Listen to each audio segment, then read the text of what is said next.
Agur, agur. Aio egoi.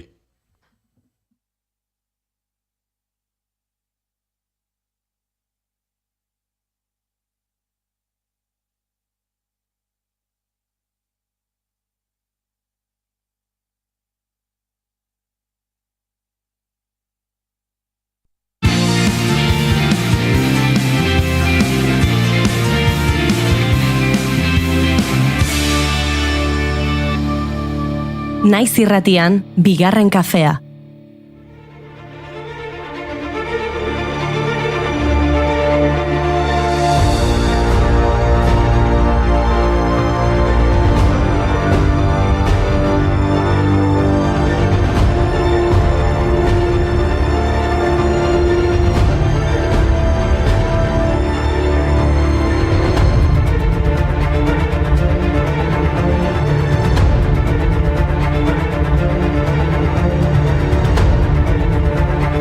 Egun honetan ongi etorri bigarren kafera 2026ko apirilaren 14 da bai, baina 85 urte atzera egingo dugu. Bagoaz 1921 eta bagoaz Eibar herriko udaletxera. Izan ere, 1931ko apirilaren 14ean Eibarren Espainiako Errepublika aldarrikatu zuten.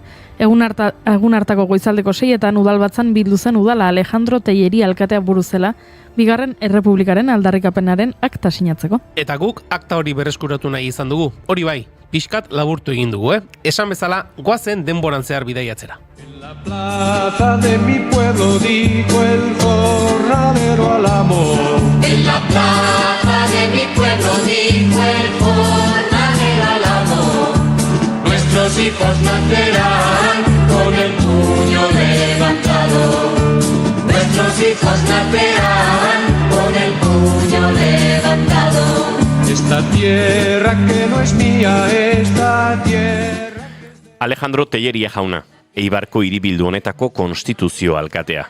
Jakinarazten dut. Azken igandeko herri botoaren bidez hartutariko udala eratu denez, nazioak bizi dituen inguruabar historikoi dagozkien erabakiak hartzeko lehenengoa ordenaren zaintza eta kontserbazioaren erantzukizuna bere gain hartzea izan da, eta horretarako beharrezko ordezkariak izendatuko ditu.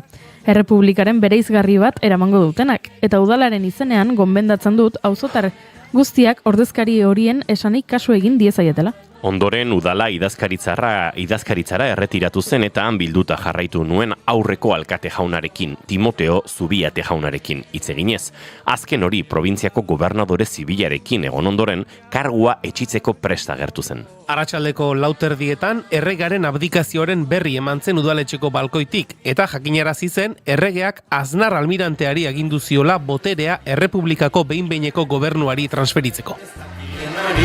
Horretik conseguia, orok nauzin nahi, dugun errepika, viva errepublika, dugun errepika, viva errepublika.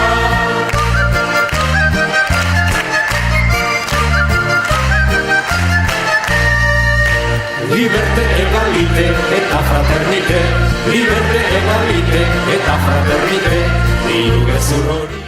Hori dela eta udalak berriro eztabaidatu zuen eta iritzi aldaketa labur baten ondoren Delos Toios jaunak honako puntu hobek zehaztu zituen aho batez onartu zirenak. Lehenengoa, udal bandak plazaren kioskoan jotzea arratsaldean eta gauean herritarren gozamenerako. Bigarrena, somatena osatzen duten pertsonei armak udaletxean entregatzeko errekerimendua egitea. Hirugarrena, alkateak era berean Guardia Zibilaren indarren buruari eskatzea kuartelean gera dadila zuhurtziaz okerreko harreman baten ondorioz gerta daitezkeen istiluak saiesteko. Laugarrena, alkateak idazkariarekin ados jarrita udalari dei egitea administrazio ondorioetarako egoki deritzonean. Bosgarrena, atxikimendu eta pozmezu telegrafikoa bidaltzea Errepublikako behin-behineko gobernuko presidenteari. Eta 6. Alfontso Amairugarrena plazaren izena Errepublika plazaren izenarekin aldatzea.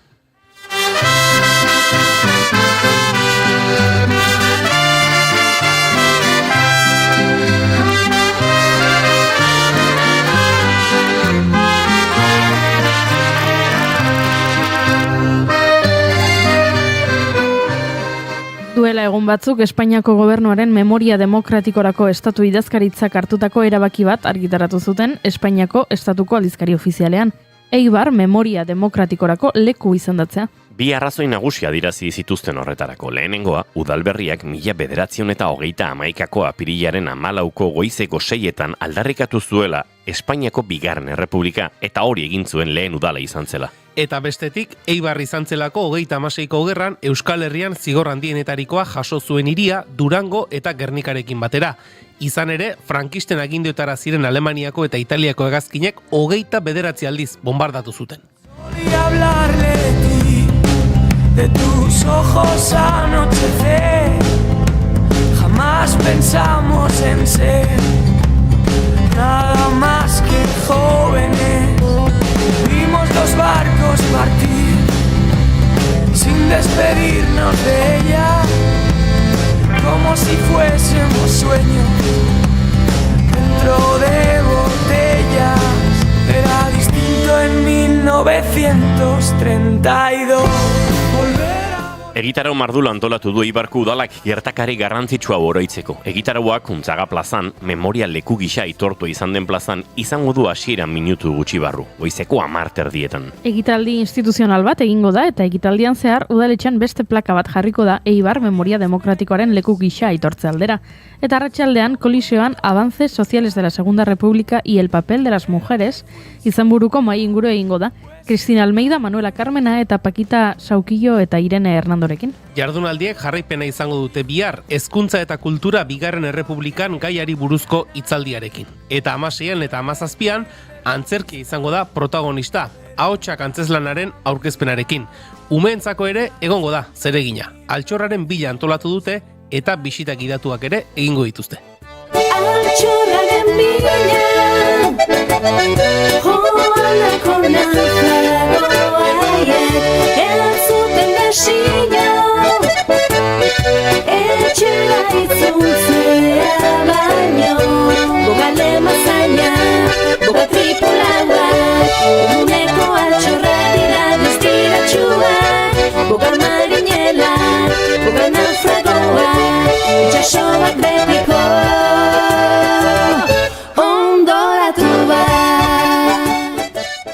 Emakumeek Errepublikan izandako rola aztertuko dute gaur esan bezala eta beraz nik emakume garrantzitsu bat ekarri nahi izan dut gurera.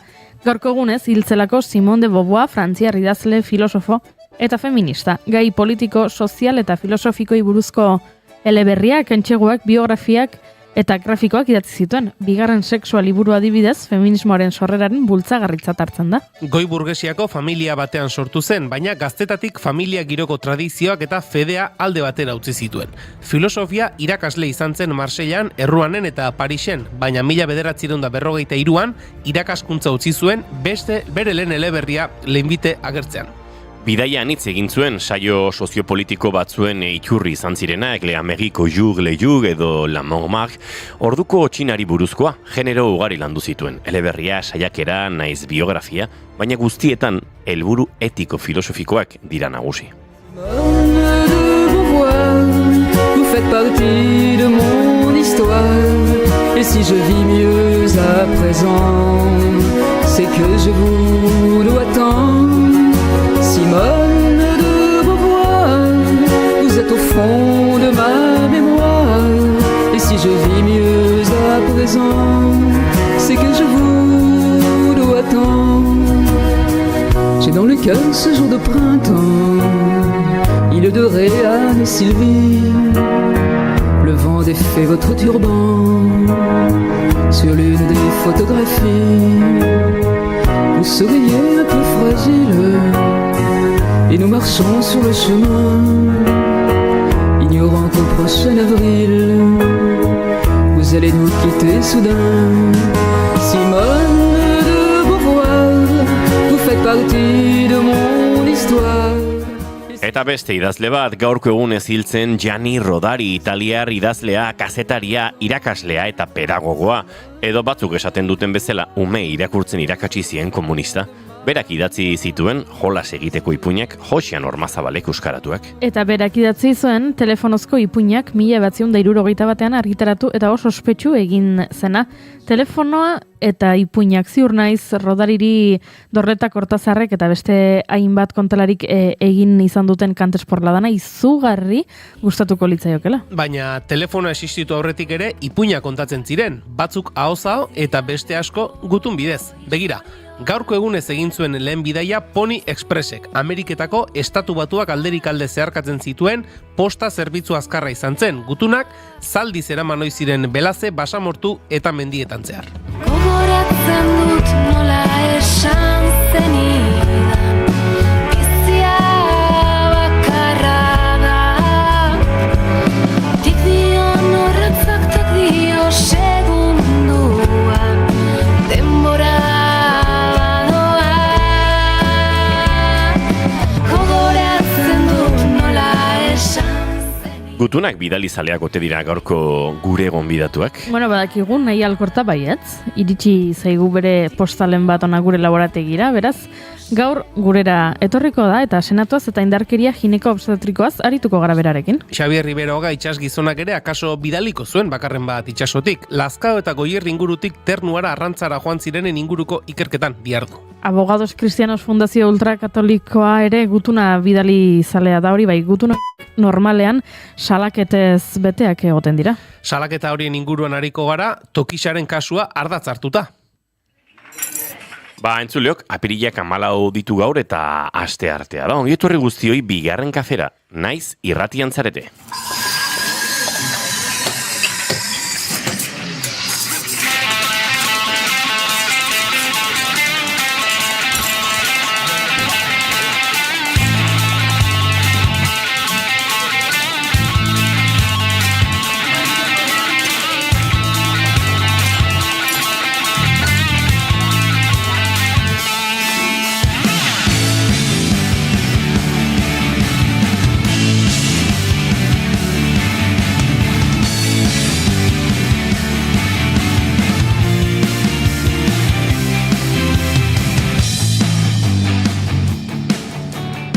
Zuekin entzuleok, Julen Goikoetxea horbe gozo egunon. Baita zuei ere. Eta zuekin Goiuri ez eizarandia egunon. Egunon. Izketan ari zaizuen hau Inigo Asensio Elurbide gaur bigarren kafeak 1162 du, apirilak 14 ditu, goizak 10 eta 25 minutu, eta gu hemen 3 hurrengo 2 orduetan zuekin bat egiteko asmotan. Ongi etorri guztioi, bigarren kafean zarete, naiz irratian.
Hemen txegabiltzan Marenen sekretuek entzuten, datorren astean gurean izango da entrevista akustikoan, datorren asteazkenean, bihar Mikel Marquez gezurrari zorbelelan berriarekin, atzora ipatu genizuen, urrengo asteetan izango ditugun artistak eta nor diren, baina gorko saioare abiatu behar dugu, eta abiatzeko maite dute heldu behar diegu, hori bai, gure txatera begirare jarriko gara, hementxe idatzi dute, egunon gaztiak, egunon, zer modu zaudete, Julen, Goiuri? Ondo?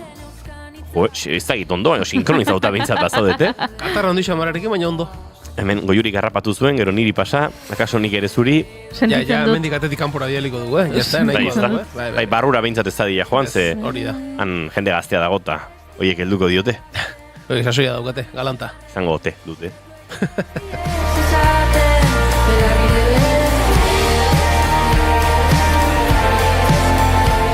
Nik ez dut maite Diegorkak nire gure herrietan bi pantaila jarriko dituzte reala ikusteko munduaren amaiera da edo zer, nik eskapade egingo dut Gasteiza. Baina, gauza on bat dauka Euskal Herria herri txiki eta hainan hitza izateak, segituan ies egin dezakezula realaren finala jarraituko ez duen inguru batera. Eta bidean Gorkak Gasteiza egingo du martxa, gozatu Gasteizen Gorka izu. Ondo iruditzen zait. Korrikarako zergatik ez dituzte jartzen? Epa! Galdera ona da. Pantaila erraldoiak korrika jarraitzeko zuzenekoa ikusteko begira. Esango nuke korrika jarraitu behar dela korrika. Baina, egia da, zuzenekoa ikusteko edo, aukera izan litekeela. Ta maite dut Gotzon Aranburu arekin egin dut elkarrizketa eta ze ederra lehengo kazetaritza. Dantzan Julen 12, Goiuri 19, eta Inigo 20. Bueno. Has visto ikusi aldez be? Naiko ondo ez? Bizitza honetan gutxitan irabazi eta ia betik aldo egiten da, beraz. Niri gaurkoan hori tokatu zen.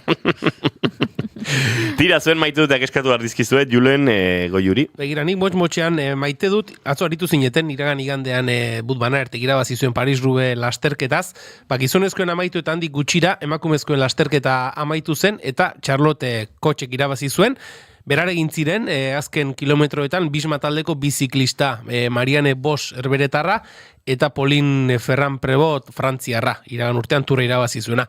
Kontua da, duela aste gutxi, Marianne Boschen aita hildela, eta Marianne Boschek, Flandriako turra lehiatzeari uko egin zion, bere aita hilberria zelako, eta etzegoelako, emozionalki, horrelako lasterketa bat lehiatzeko.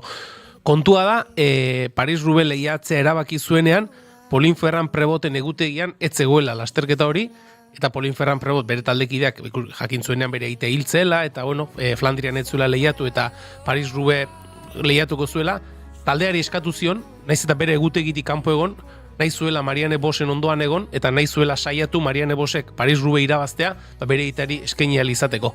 Eta unkigarria izan zen, behin helmuga zeharkatutakoan, bigarren eta hirugarren egin zuten, eta biak negarrez unkituta besarkatuta, eta horrelako keinua maite ditut, Ferrand-Prévotek erabakitzea, bere egutegitik kanpo egon arren, saiak ere egin zuela, taldekideari, bere aitari eskintzeko garipena lortzen. Maite genuen Ferrand-Prévot, eta akaso orain pixka gehiago? Pixka gehiago.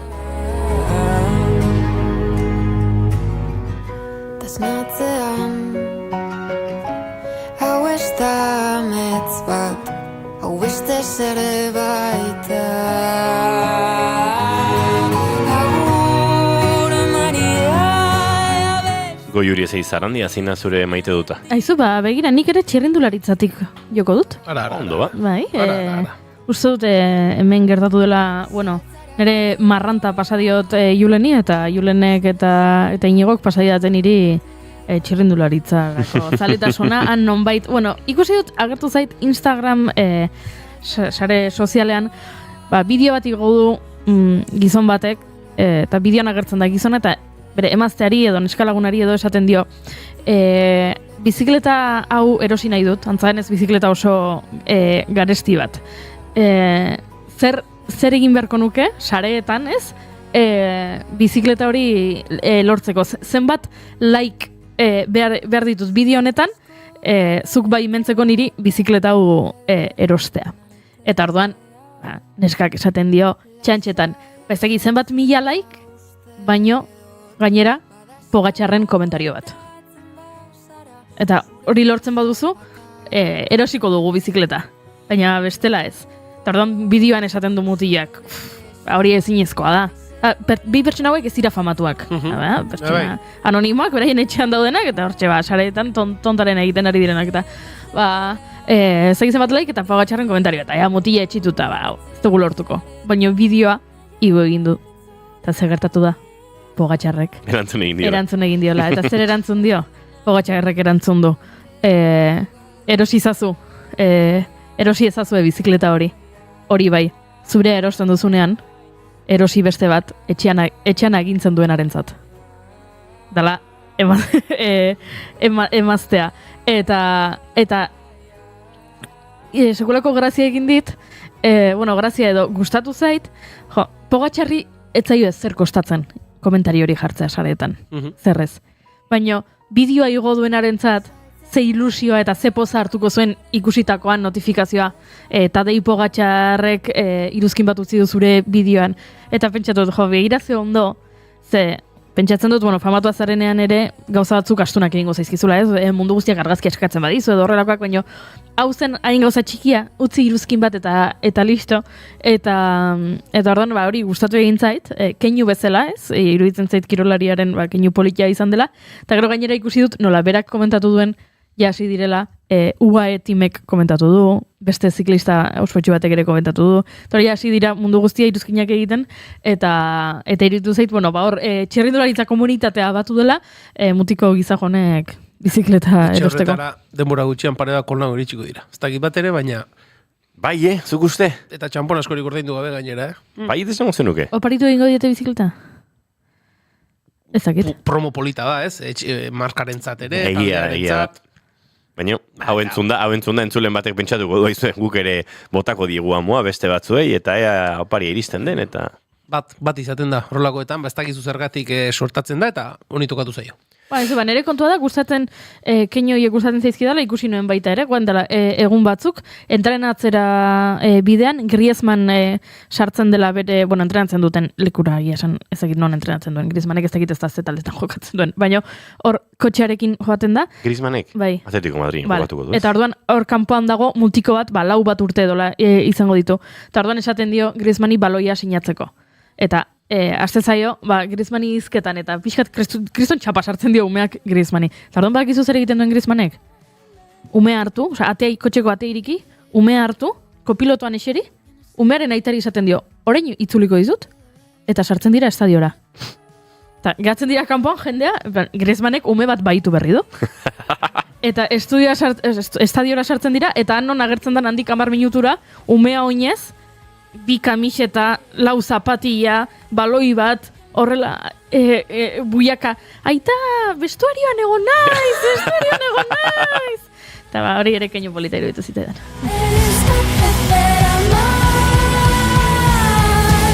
Lo siento por no ser teledirigida y que creyeras que te seguiría.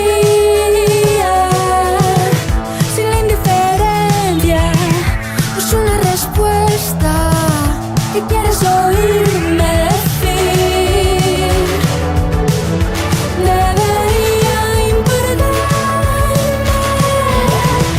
No quiero acostumbrarme a tener lo que me falte, a seguir poniendo parches a esta pecera más. Na na na na na na na na.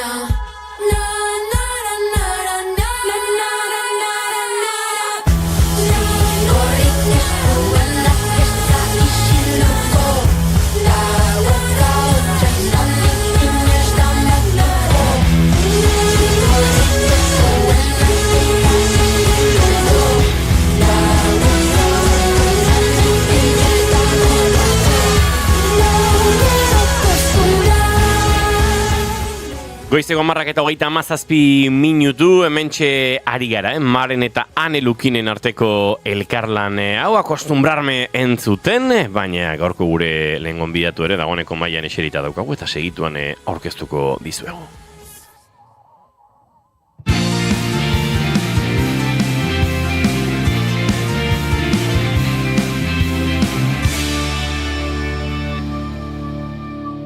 Bigarrenak ez direlako beti okerragoak. Bigarren kafea.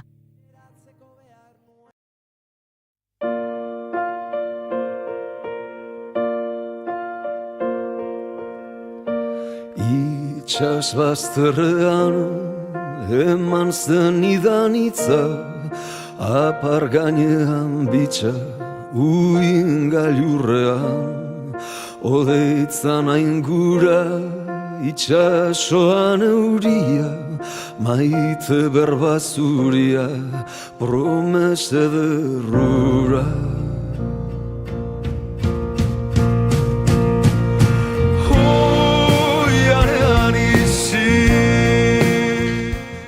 Urte atzera egin behar dugu, segidan izpide izango dugun gaiaren muinera heltzeko. Entzun izan dugu, Euskaldunak ternua inguruan bakailotan ariztu izan zirela, baina kaso ez da hain ezaguna, Gipuzkoako Goierri bailaran hainbat eta hainbat izan zirela itsasoratzeko gonbitea jaso zutenak. Zenbat eta nortzuk izan ziren jakin nahian dabil Xabier Riberoaga eta bigarren kafera etortzeko gonbidapena luzatu diogu, bilaketa horretaz eta honen guztiaren atzean dagoen istorioaz hitz egiteko. Xabier Riberoaga, egun honetan ongi etorri bigarren kafera. Kaixo, egun. Zer moduz gara? Nahiko ondo. Nahiko ondo. Bueno, Xabier, esan dugu, Euskaldunak, ternua, bakailotara joaten zirela, hori, ezagutu izan dugu, entzun izan dugu. Bai. Akaso, goierritarrak itsasoan ibili zirenaren kontu hori da, ez ezagunagoa, edo orain arte behintzat, ezkutuagoan egon dena. Joango gara sakontzen, joango gara testu ingurua jartzen, baina konta iguzu, zehaztu iguzu gutxi gara bera, ze bilaketa, zertan ari zarete une honetan? Bueno, Lazkaoko 3 lagun kontatu geha, nire aitere itxason pizben ibilitakoa da, eta beste da, bere bai. Orduan, saiatzen nahi geha, ze Lazkaotarri ontzien, eta ze hamarkadan ibilizien itxason, bakailau ternuan, Groenlandin, Islandian, Labradoren, alde horretan. Bakaiauko, Euskaldun bakaiauko historioa 16. mendeti dator, baina mende askotan egon zen Euskaldune gautza jungabe. Ordune 1926 Pasaien sortu zen Pizbe, Pescaderias y Secaderos de Bacalao de España, eta orduanen konpainionek hasi zen Marinel Bila, eta orduan hor sartzen die tope-topen goierritarrak. Gu hasi geha Lazkaoko jendekin, baino gure deia herrialdetatik jaso dute, eta orduan atzenen zerrenda hau Lazkaoko 20ekin hasi ginen, baino ja goierritarre eta sakanakok 56 lortu ditugu. Xabier, zuk ez duk esan duzu, zuzo bere itsasoan ibilita, etxetik ere jaso duzula, beti zenuen gai honi heltzeko gogoa edo bazenuen burutazio hori esaten zenuen, noiz baite jarri behar dugu mai gainean, nortzuk izan ziren beti izan duzu gogo hori? Bai, hau aitek pixkate lagunduta, gure etxen beti maiko inbitadua itsasoa izan da. Orduan txikitatik nik banekin nire pasio itsasoa zala, orduan banekin nautik egingo nula, eta banekin kapitaina izango nitzela, eta hala izan da. Eta orduan aitak behin esan zidan beak bazekila buruz oraindik 28, 30 lagunen izenak, eta esan nun ze historio politez, eta egunen baten zerbait egin beharko dugu. Orduan ni guain dala 2 urte jubilatu nintzen, eta enteratu nintzen Lazkaoko 2 lagun ari zirela. Orduan multzortan sartu, eta 3 hon arte nahi geha lan politak iruditzen zat egiten.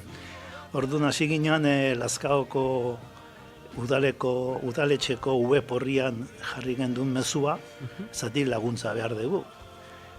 Historio gehien txonak galduta daude, orduan haien bilobak, haien semek laguntzen nahi dire dokumentazioa ematen ez. Guke iten nahi geha, noiz jaio zan Marinela, zerritan, noiz itsasoa juntzen, zenbat urte pasatu zitun, noiz hiltzen, gehien txonak hildadare, baina 3 bizik dara egoan dio. Eta orduan, dokumentazio horri Excel honei laguntzen diogu aldegun argazkikin ez. Nire atxek dauka 4 argazki, beste batek dauka bat, hori danare elkartu dena pilo baten jarri, eta gure helburua da Lazkaoko Benediktarren liburutegian usteko, herri eta guztintzako irikia. Eta hortan gabitz. Aipatu duzu, Xabier, zu zeuk hasieran, nolabait ere, batzuen arrastoan jarri zaretenean, iritsi zaretela, beste batzuetara ere akaso espero etzen dutenak, hor ari dela, sare moduko bat sortzen, baina elkarrezketa hau prestatzerakoan, zurekin hizketan aritu garenean ere aipatu diguzu, baduzuela hor, ari zaretela, ate bat jotzen, baina zabaltzea kostatzen ari dela, eta bertan badakizuela informazio oso baliagarria lortu dezakezuela. Bai, guk nire atxen kasuan daukat libreta de navegación, hemen da nire atxen historio guztie. Orduan, nik badakit ze barkutan ibili zen, noiz juntzen, ze portutan desembarkatu zen, hori dana badakit nire atxena, zatik liburutxo daukat. Baina barku guztik ematen dute rol de navegación.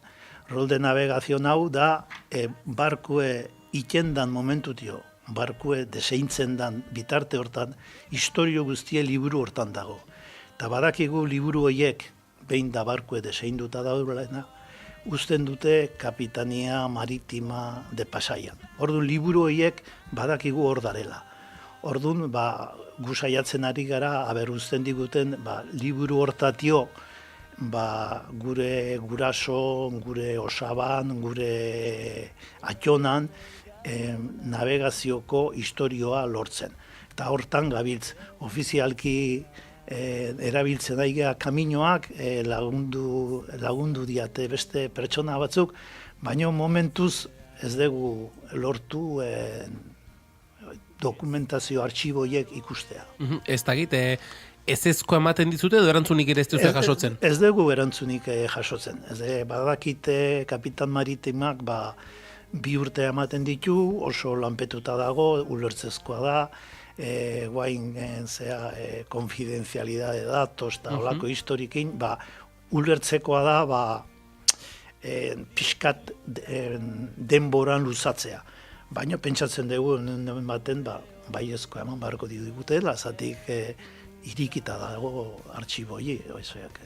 Alde batetik, Xabier, horrek albidetuko luke informazioa guztiz osatzea, eta baduzu ez dakit, susmo edo zantzuren bat, akaso orain arte zabaldu etzaizuen bideren bat edo sorpresaren bat topatu dezakezuela dokumentazio horretan? Ez, izango litzeke nire atxek daukan libreta de navegazion hau, galduta dare gehientxonak, nik lortu ditut 8 bakarrik, hemen zerrenda guztion dat. Orduan, beste informazioa nahi alimadeko lortu, era bakarra da, jun barkun izena eta jakitea zeintzuk ibili zien barkuko historio hortan zeintzuk ibili ziren.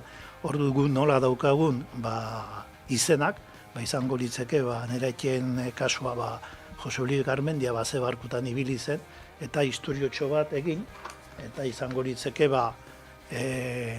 izena Historia de Navegación de Jose Luis Garmendiana eta jakitea ze portutan ibili zen da hori. Baina hori hemen dago nire atxen kasuan, baina bestenak galduta daude.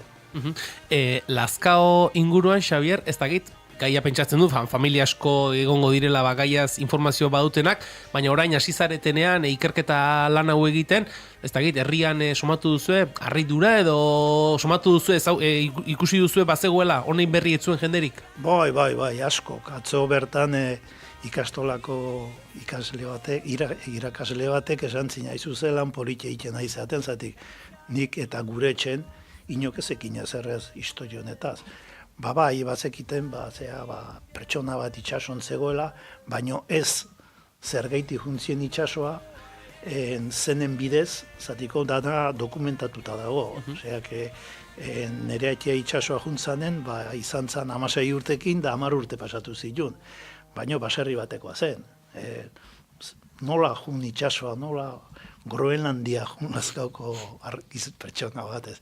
Hori historio guzti hori, guri gustatuko zitzaigun, behin da lan hau bukatuta eta Benediktarretan utzita, herrikoi erakustea, ez dakiz ekitaldik prestatuko duen udaletxek, edo guk, gero baitare gustatuko litzaidake neri pertsonalki eta beste denai ere bai, Lazkaoko herrik oroimenez kale baten izena jartzea, edo plaza bat, edo ez dakiz zerbait ez.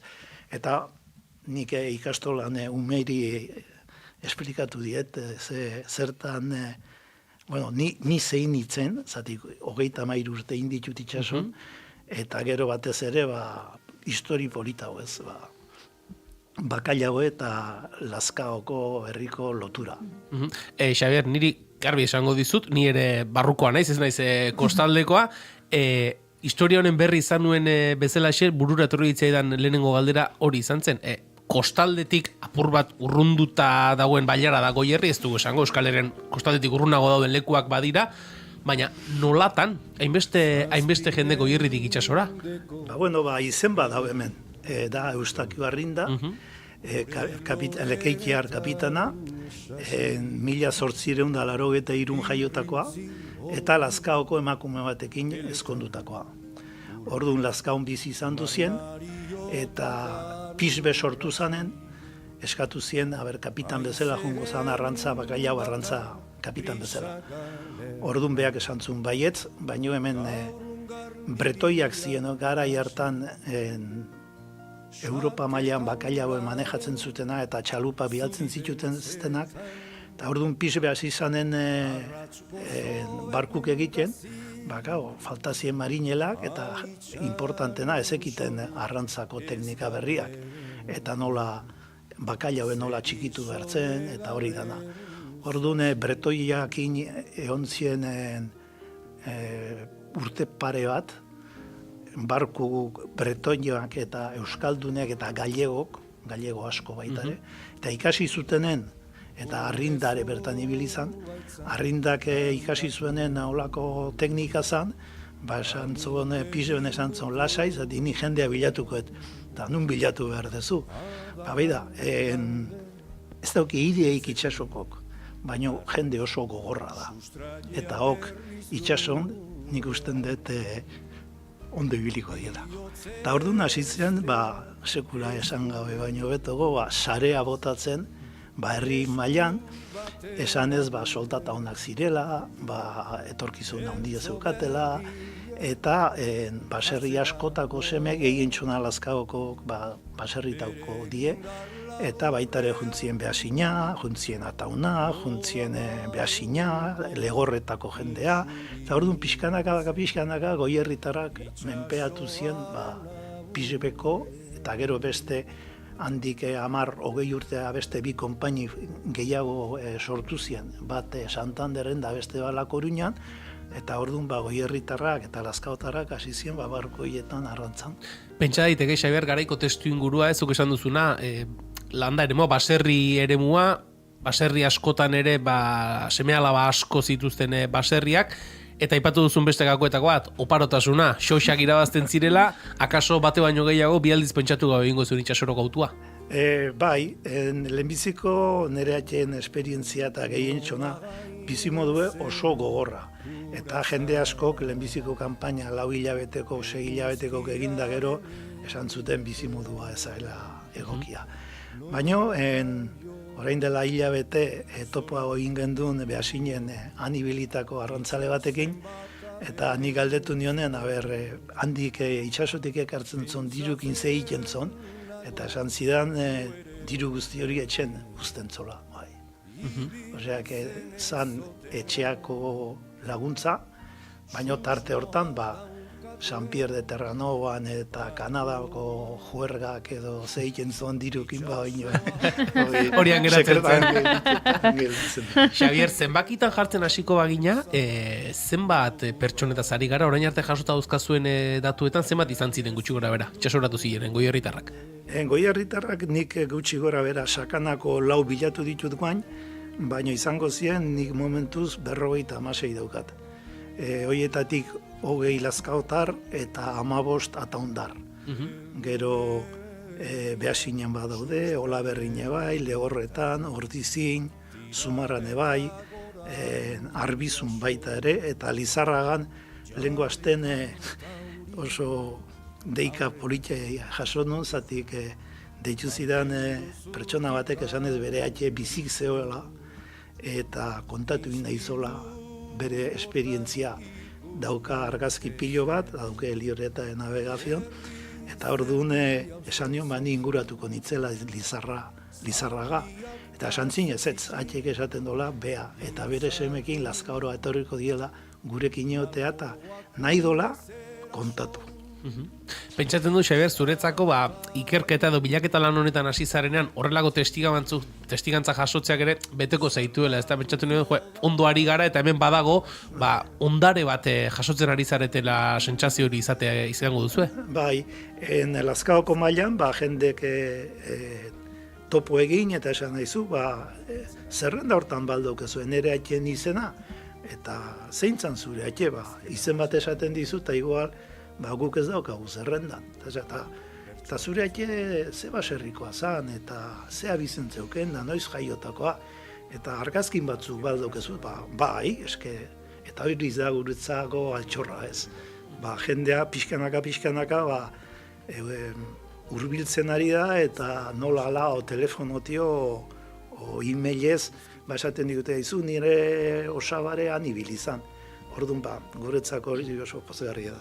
Xabier, esan duzu, hainbatetan errepikatu duzu, itsasoko baldintza gogorrak, batzuk, hilabete batzuk pasata berriz ez zirela bueltatzen, zure aitaren kaso aipatu duzu, hasieran ere esan duzu, zuen etxean mailan beti izan dela itsasoa, horrelako esperientzia gogorrak entzun da, nolatan, zuzu ere itsasora, oso garbi zenukan hasieratik? Bai, ez neukan, baina nik arrantza desde luego ez nintzen jungo, nik arrantzako irrespeto handia daukat, sekula ez naiz ibili arrantzan, ni beti petrolero onditan ibili naiz, eta egia esan da, itsasoko bizie da, arrantzalen bizia, itsason da benetan gogorra.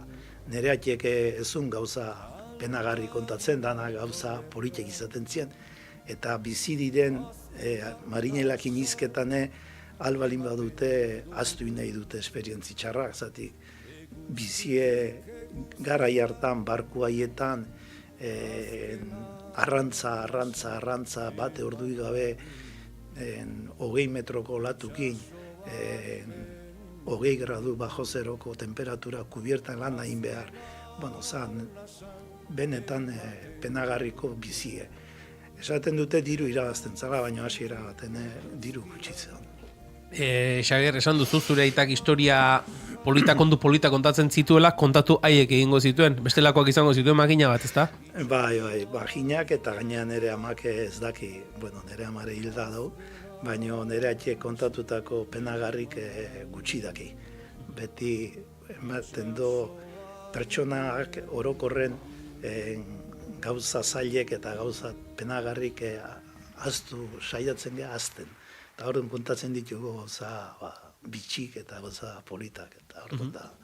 Esan duzu, Xabier, petroleroetan ibili zarela, horrela irudi bat egite aldera, petrolero bat eta zari garenean, zen neurritako ontziak eraman izan dituzu, ze gidatu izan dituzu? Bai, atzeneko 13 urtetan ibili naiz 264 metroko luzerako barkutan, eta 208 metro zabaleran, kargatzen gendun milioi bat barril, eta ibiltzen ginean munduan. Ez genduken ruta fijorik, baizik eta gaur Txinan genden, bihar Persikon, hurrengoko egunen Australian, mundun zehar ibili naiz, baina beti olako barkutan, denak berdintxu. Bairko hiri deitzen zaie Suez Max, zatik guk kargatuta kanal de Suez pasatu lehik egun. Neurri bereziko barku dira. Esan duzu, itsasoko bizimodua gogorra, arrantzako bizimodua gogorra, baina argi izan behar du norberak ere. Itsasora egiten denean, zuk esan duzuna, munduan batetik bestera, egonaldi luzeak itsasoan, hori ondo eraman duzu, zure biluidean zehar? Ni bai, zatik beti asko gustatu zait, baina nik pandemiko garaien 7 hilabete pasatu nituen itsason, da benetan gogorra intzizaten, ez? Baina atxek kontatzen dit, 4 hilabeteko kanpainak egiten zutela. Nik barku hauetan, portoa iristen geanen, gehien txonetan, portu gehienetan ez daukagu lekurik olako barku sartzeko. Orduan, gure kanpainak atzeneko 3 hilabete itsason da 3 etxean izaten zien, eta 3 hilabete horiek egin txonetan, portuik ez gendun ikuitzen. Bizimodu gogorra, bai, baino ez daukeze ikusik garai hartzeko, eta orain arrantzan da biltzeten bizimodu egin. Nere atiek esaten zini senyorito bat nintzen. Bukatze aldera joan behar du, Xabier, norbaitek hau entzun eta gero, izango balu, ni badaukat, ezagun bat, familiarrekon bat, edo alakorena entzuna daukat, zuekin nola jarri daiteke harremanetan, bilaketa honetan ekarpen ematekin nahi lukena? Bai, danai gauz berdine eskaintzen diogu, ez? Da, Lazkaoko udaletxeko web horrian jarri, hautza bidali dana, han zentralizatuta dago, eta gero udaletxetik gurekin jartzen die, eta guk gure zerrendak betetzen saiatzen geha, edo jende gehiago. Orduan, usten dugu bide oso erreza dela, zatik daukagu zuzen bide bat bakarrik, eta orduan askotan jendek bata besterire deitzen dio, izu nik Ola berrikoa naiz eta ikusi dut ETB-en entrevista polit hori eta gustauko zizaten baten batekin gelditzea, orduan ematen dio onere zenbakia, baina normalen web horrikin konpontzen geha bai. Pentsatzen du zure ibilbidean, Xabier, makina bat ekaitzen bat olatu haundi gainditutako izango zarela, pentsatzen dut itxaropena ez duzuela galduko ez da, eta segiko duzuela borrokan, lehen aipatu dugun, Pasaiako dokumentazio hori kontsultatu alizateko, epe laburrean, epertainan espero duzue, aurrera pausorik?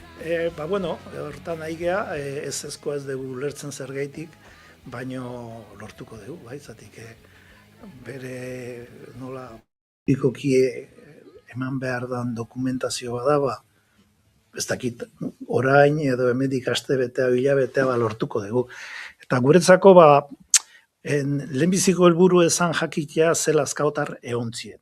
Baina pentsatzen dut oso osagarria izango zala jakitea ze barkutan da ze kanpainak egin zituen. Ez hori da nik badaki ze balio daukan. Hori histori guzti horrek ez.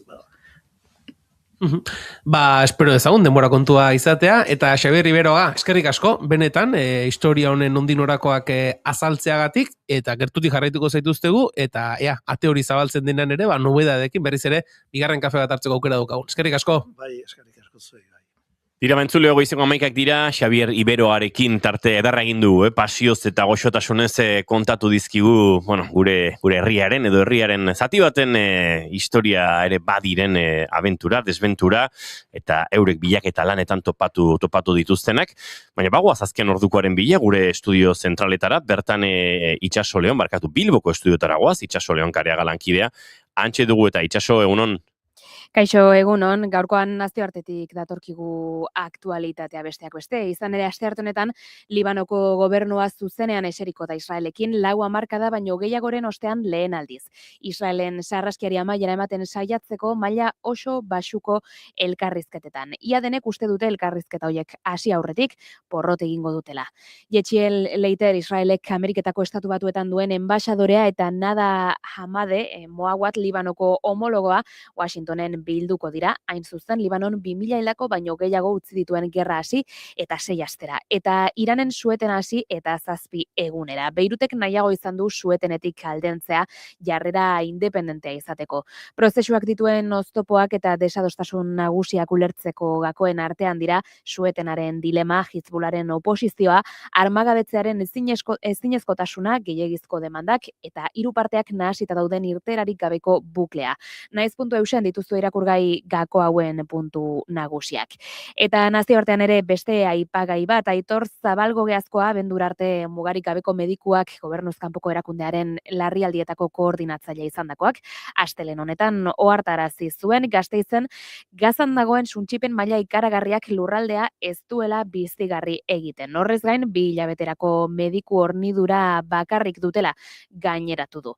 72.300 heriotzaren ondoren eta Israel betetzen ari ezten sueten baten testu inguruan, Medicos Sin Fronteras mugarik gabeko medikuakeko larrialdietako koordinatzaileak Gazan dagoen suntsipen maila hain handiak eremuan bizitzeak guztiz galarazten duela salatu du. Gasteizko udalak antolatutako hitzaldian Zabalgogeazkoak salatu du gobernuz kanpoko erakundeak irtenbiderik gabeko kale batean daudela, ezin dutela, ez da nortasun juridikoa eskuratu Israelen, eta ondorioz ez direla legezkoak herrialde sionistan. Ekintzaileak zerrendan osasun, garraio eta azpiegitura hornidura falta dagoela ohartarazi du, 2 hilabeterako botikak eta aste baterako autoentzako olioa baino ez daudela salatu. Entzuleok barkatuko diguzue, baina sinalea galdu dugu batean itxasoren Kariaga lankidearekin. Saiatuko gara behar bezain pronto berreskuratzen, behintzat azken notizia honen nondik norakoak gurekin izan ditzagun, baina bai, batean galdu dugu itxasuren konexio hori badirudi segit. Berreskuratu ale izango dugula, eta itxasoleon Kareaga azken notizia horretan geratu gara, konexioa berreskuratu badugu, akaso hortik geldi zaiokegu azken ordukoari. Bai, saiatuko gara, aipatzen ari ginen Aitor Zabalgoge askoak Badirudi ez dugula itxaso entzuteko aukerarik, entzuleok, eguerdiko 12etan informazioari behar bezala helduko digu berriro ere, baina orain aurrera egin beharko dugu, eta tira, hortxe azken notizia horretan geratuta segituan bigarren kafearekin aurrera egiteko moduan beraz.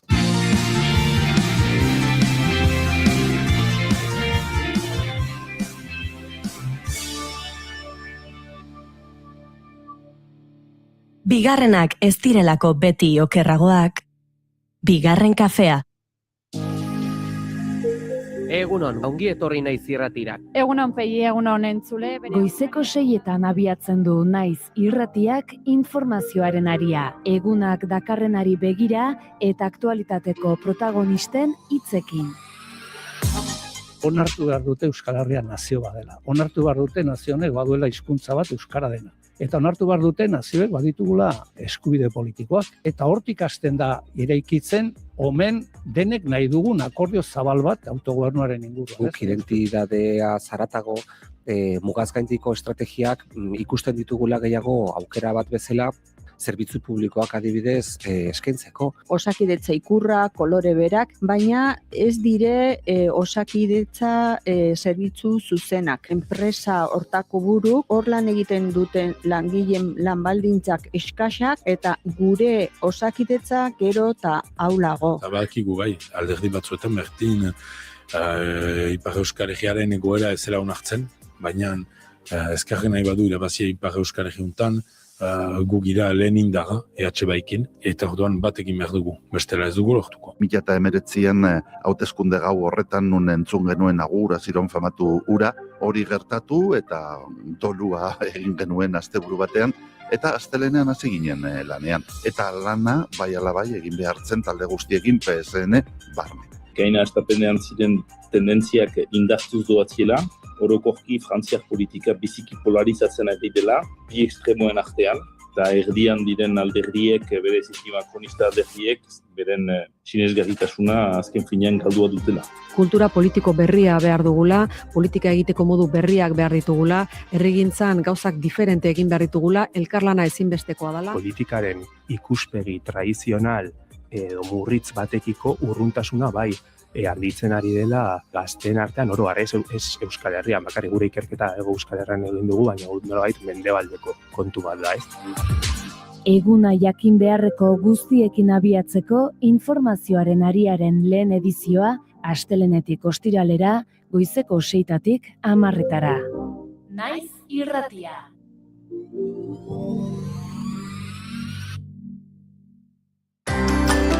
Gizonezkoa zara, seme-alaba bat edo gehiago duzu eta 2021ko otsailaren 4 ondoren jubilatu zara?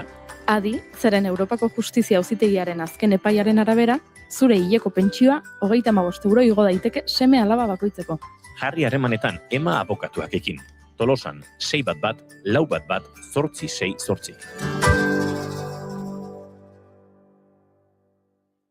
Entzuleo goizeko, barkai guzue, goizeko 11:07 eta orain bagoaz aurrera, gai korapilatsu baten inguruan aritzera gainera.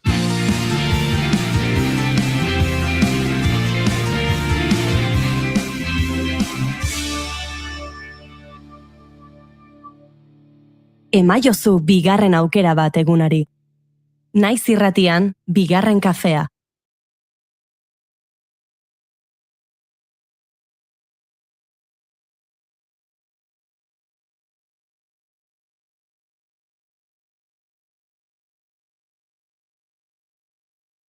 Me llamo Toquicha. Me llamo Toquicha. Mi nombre es Toquicha.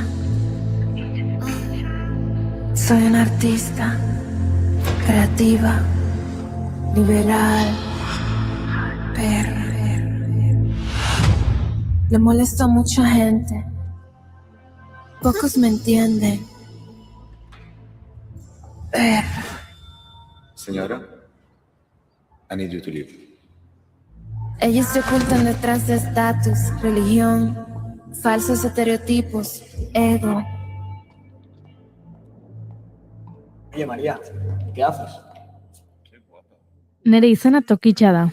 Nere izena Tokitxa da. Artista bat naiz. Sortzailea, liberala. Ematxar bat. Jende asko gaitzen dut. Gutxik ulertzen haute. Estatusaren, erlijioaren, estereotipoen faltsuan egoaren atzean izkutatzen dira. Horren biktima bat naiz, etengabe.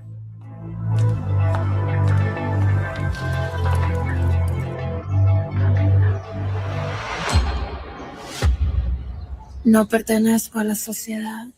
Pasaden astean, Abogados Kristianos taldeak salaketa jarri zuen Donostiako instrukzio epaitegian Tokitxa rap abeslariaren aurka. Profanazioa delitu egotzita. Donostiako Koruko Santa Maria Basilikaren barruan egindako eduki sexual handiko irudiak argitaratu dituelako sareetan. Euskal Herriko hainbat tokitan grabatutako bere lehen film laburrean, Dominikar musikariak euskarak frankismoan bizi izan zuen egoera eta beste hainbat errepresio salatzen ditu. Hala nola homosexualitatea kirolean edo arrazismoa. Zurari aurre egin arren, amak guretzea ikasgela bihurtu zuen. Askori bidea ireki zien. Ez niretzat bakarrik.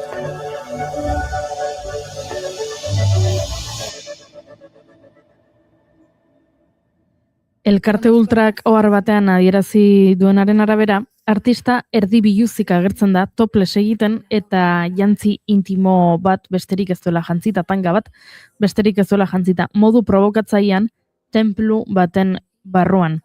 Jesukristoren irudi baten aurrean espazio sakratua agertoki erotiko gisa erabiliz. Abogados Kristianos Fundazioaren iritziz, gertatutakoa bat dator Espainiako zigorkodearen 524. artikuluan jasotako profanazio delituarekin. Espazio sakratu batean egindako ekintza ireingarriak daudelako tartean edo hori diote beraiek behintzat.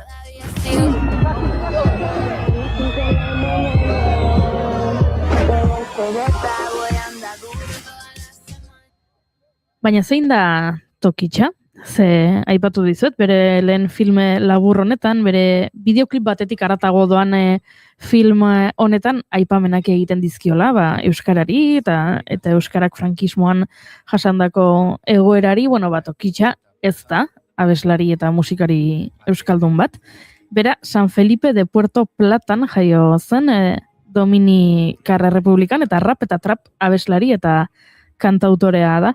Duela urte batzuk hasi zen musikaren munduan eta azken aldian geroz eta gehiago ezagutu dugu kolaborazio potenteak egin dituelako Rosaliarekin, J Balvinekin edo Eladio Carrionekin adibidez. Topatzen saiatu naiz ea badagoen harremanik berak euskal jatorriko familiarik duen edo horrelako zerbait. Ez dut topatu. Bideoklipan kontatzen da historia bat norbaitena, bere ama euskara irakaslea zela eta hori kontatzen duena, baina ez da Tokitxaren kasua.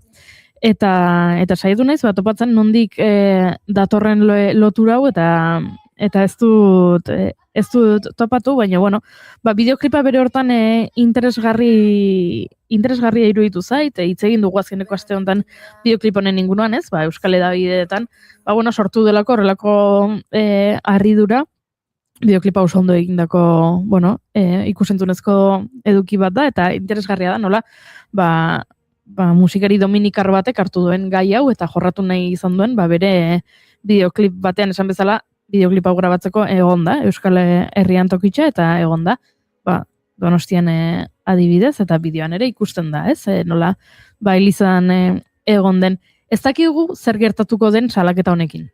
Esan bezala, Abogados Kristianosek salaketa jarri dio Bereziki, ez bideokliparengatik, baizik eta sareetan berak bideokliparen rodajean ateratako argazki batzuk elkarbanatu dituelako eta argazki horretan agertzen delako toples egiten Eliza barruan. Ez dakit zer gertatuko den, ikusiko dugu, zer gertatuko den, entzun dut gotzainak eskatu zuela, argazki horiek kentzeko, sareetatik, ze uste dut hemen badela gakoa baita ere Tokitxak bideoklipa hau egiteko, Donostiko Eliza batean, baimena eskatu duela.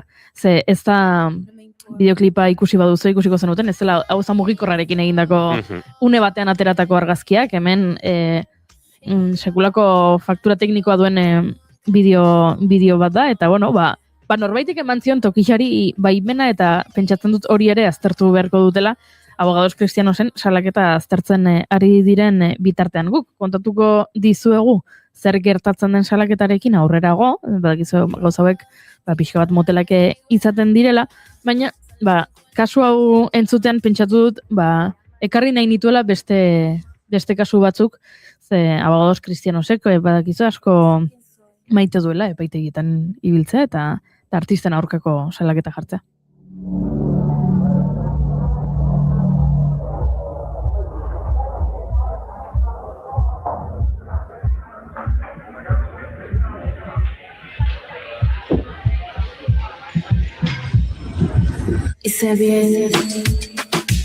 Tarduan etorri zait burura Abel Azkonaren kasua. Abel Azkona Iruñeko artistak, bera performantzean aditua da, eta berak ondo ezagutzen ditu Abogados Cristianoseko kideak. Azkonak betidanik bere biografiari lotutako gaiak landu izan ditu ekintza artistikoetan, batetik sexu abusuak, drogak, prostituzioa, mina, baino baita bestelako gai politiko-sozialak ere, Palestinako lurralde okupatuak, errefuxiatuak, 36ko gerrako desagertuak, polemikoa da egiten duena, ez du hor gezurrik esango. Bere performantzen artean koranaren horriak janditu, galeria batean biluzik jarri eta bere gorputzarekin nahi dutena egiteko eskatu die ikusleei, kargatutako pistola baten aurrean eseri da, mehatxu eginez, mehatxu egiten dioten kolektiboi adieraziz tiro egin diezaioketela, Make America Great egin tatuatu zuen Ipurdian, polemiko xamarra.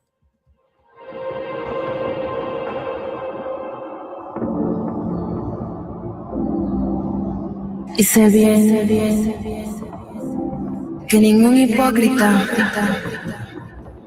va a entender la puta vida.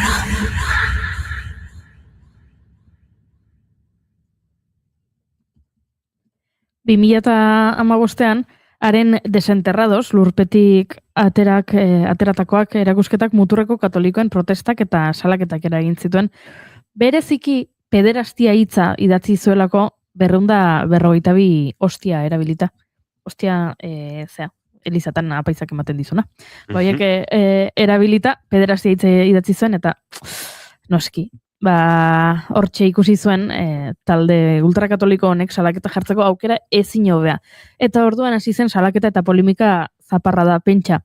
Poloniako gobernua ere sartu zen, saltxa honetan. Baina azkenean Iruñeko instrukzioko bigarren zenbakiko epaitegiko titularrak artxibatu egin zuen Abel Azkona artistaren aurkako 2015ko azaroan irekitako auzia. Horrez gain, abokatu kristauen elkarteak Maider Beloki zinegotziaren aurka jarritako kereia ere ez onartzea, erabaki zuen ebazpenean. Kontua da magistratuak baztertu egin zeuela sentimentu erlijiosoen eta gorroto sentimenduen aurkako delituak egotea.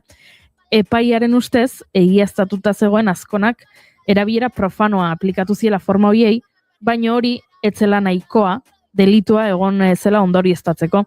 Ze argudiatzen zuten jokabide horiek gainera ez zirela kulturako leku baten egin edo zeremonia erlijioso batean, hau ez da meza batean altxa zela berak eta ostiak erabilizitu lezakizare egiteko, berak egin zuen erakusketa bat galeria batean, eta orduan sentimentu erlijiosoen aurkako hori ez zuen ikusi epaiak.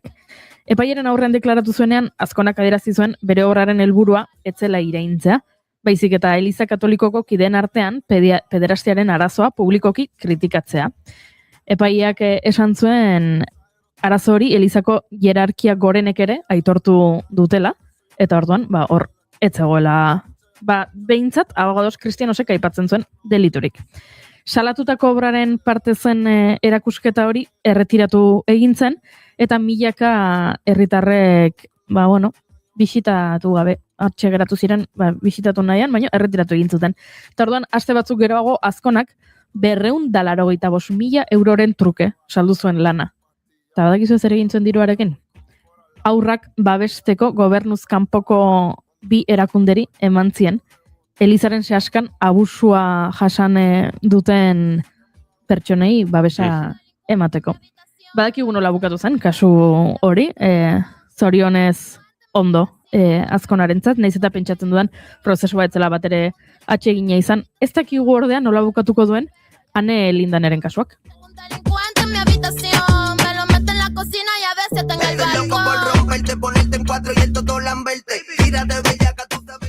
Pasaden urteko ekainaren amaiera aldera, Abogados Kristianos Fundazioak Ane Lindanen umoregile bizkaitarra salatu zuen, Eliza bateko aldaren nagusira igotzea, gurutzai batekin masturbatzen zela simulatzea, eta bideoak sare sozialetan zabaltzea egotzita. Aipatzen duten hori EHZ jaialdian eman zen, bakarrizketa baten une bate izan zen, eta Lindanek azaldu zuenez, Elizan gertatutako sexu erasoak salatzeko sortu zuen emanaldia. Katolizismoaren erroak kolokan jartzeko. Fundazio Kristauaren arabera ordea, Espainiako zigorkodearen 525. artikuluan idatzitakoa hautsi zuen Lindanek. Eskarnio delitu bate eginez. Handi ikaste batzuetara, Baionako fiskaltzak ikerketa abiatu zuen Lindaneren aurka. Esposizio sexuala, degradazioa eta erlijio arrazoiengatiko gorrotoa bultzatzea leporatuta. Kontua da, Frantziako eta Espainiako estatuetako legeak desberdinak direla, eta orduan Baionako fiskaltzak ezin zuela Abogados Kristianosek egindako akusazio bera egin, ze Frantziako legedian ez da existitzen sentimendu erlijiosoei eraso egitearen zea hori, kontzeptu hori. Gauzak horrela, abenduaren 12an deklaratu behar izan zuen umoregileak epaiaren aurrean. Eta bertan prentsa aurreko bat antolatu zuen, eta aipatu zuen Ane Lindanek adierazpen askatasunaren kontrako eraso fascista bat zela, berari gertatu zitzaiona. Lagun talde bat joan zen, elkarretaratzea egitera Lindaneri babesa ematera, eta bertan azaldu zuten, batetik bakarrizketa egiteko baimena bazaukala, eta bestetik Frantzian Elizak jabetza publikokoak direla, eta horrek ere kontua aldatzen duela. Hori azaldutakoan, Abogados Kristianosek esan du, ez orduan guk salatzen dugu, Frantzian egin duzu hau, baino bideoa Espainiatik elkarbanatu duzu, eta orduan Ane Lindanek esaten du, ez nik bideoa sarera senperen negoela igo nuen, eta orduan ez dut Espainiatik igo bideoa. Kontua da ez dakigula zer gertatuko den, baina Lindanek crowdfunding kanpaina bat abiatu zuela, ze kasu hauetan abokatuaren gastuak, eta bestelako gastu eratorri batzuk egoten dira, eta laguntza eske. Baina pasaden astean, hauxe igo zuen saretara. Flipetan dago gauza bategaz. Abogados Kristianos talde ultrafascista eta espainolistak salaketa bat jarri zidan aurreko udan Euskal Herria zuzenean jaialdian egindako bakarrizketa bategatik. Euskarazko bakarrizketa bat, euskara sustatzen duen jaialdi batean. Eraso fascista eta espainolista bat euskal eta euskarazko umoregile bati. Euskal umoregile bakar batek ere ez zuen berria partekatu izan. Gero, deklarazio bat izan nuen epaitegiletan. Elkartasun deialdi bat deitu nuen, kontzentra batera deitu nuen, eta gainera elkarrizketak egin zizkidaten, deklarazioak emon nituen periodikoetan, eta telebistan, eta hainbat tokitan. Euskal umoregile bakar batek ere ez zuen berria partekatu izan, ez da elkartasun deialdia, prozesu judizialak aurrera doa. Orain, crowdfunding kanpaina bat egiten ari naiz. Ere abokatua ordaindu ahal izateko, eta erresistentzia kutxa bat sortzeko. Euskal umoregile bakar batek ere ez du partekatu. Eta hau flipe bat da, ze denetako dirua ez da soilik nire abokatua ordaindu ahal izateko, baizik eta erresistentzia kutxa bat sortzeko. Behar bada, etorkizunean, zuek erresistentzia kutxa horretako dirua behar izango zue, agian Abogados Kristianosek zuek salatuko zaituztelako. Ez dut ulertzen, zehazki zer gertatzen den nerekin eta gainontzeko euskal umoregileekin. Uler dezaket, nik kontuan ezartzea haien telebista saioetarako, haien irratsa saioetarako edo dana dalakoa, ez? Baina, hau elkartasun kontu bat da. Ez dakit asunto politikoak ote diren, ala machismoa, ala ez dakit. Baina elkartasun falta ikaragarria somatzen dut. Ez dituzten deialdiak partekatzen, ez dute nire crowdfundinga partekatu, baina ordea Espainiako umoregileak etortzen direnean partekatzen dute, baina hau ez. Etorkizunean erresistentzia gutxo honetako dirua behar banin baduzue, eskuragarri izango duzue. Ze nik bai klase kontzientzia daukat, eta elkartasuna zer den badakit. Musitxu bat.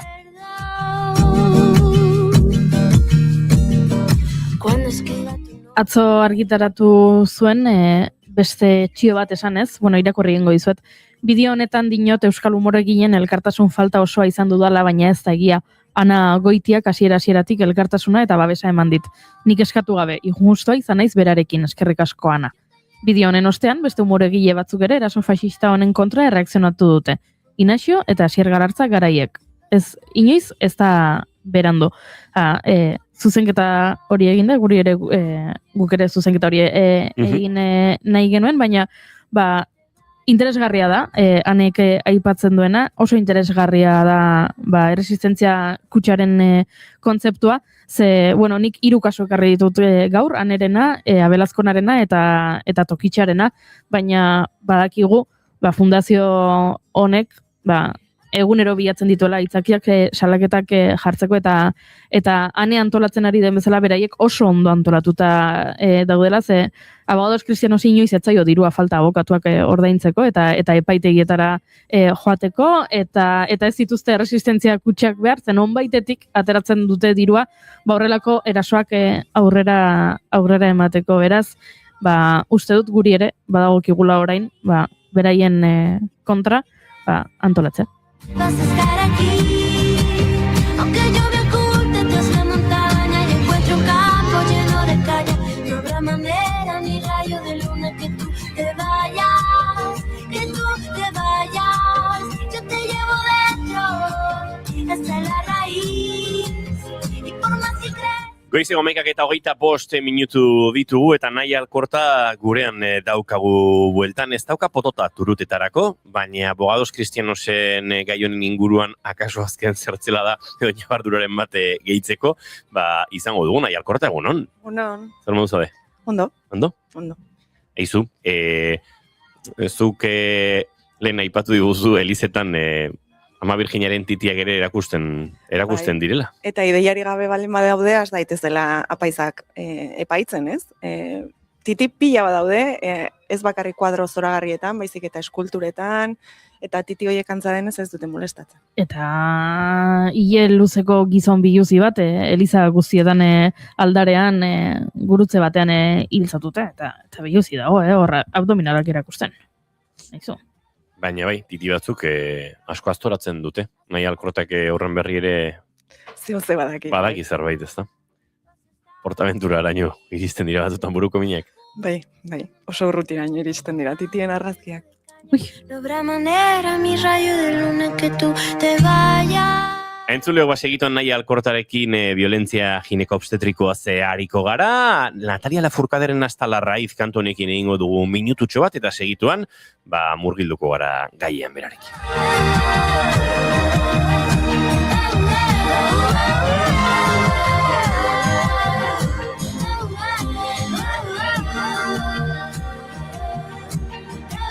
Yo te llevo dentro hasta la raíz.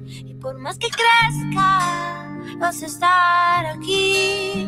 Aunque yo me oculte tras la montaña, encuentro un campo lleno de caña. No habrá manera, mi rayo de luna, que tú te vayas.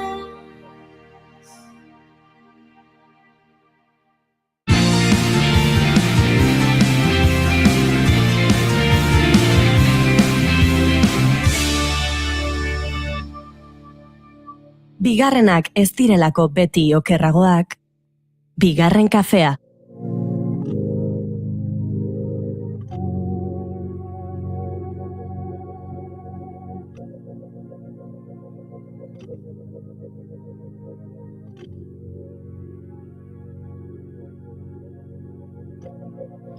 Hitz bat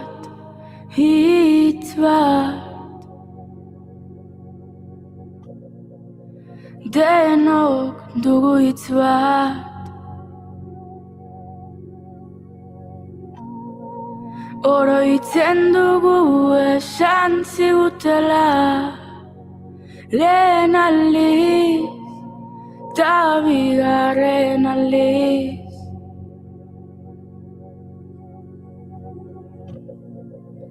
Eta hirugarrenetik ahaztu nahian hitz hori,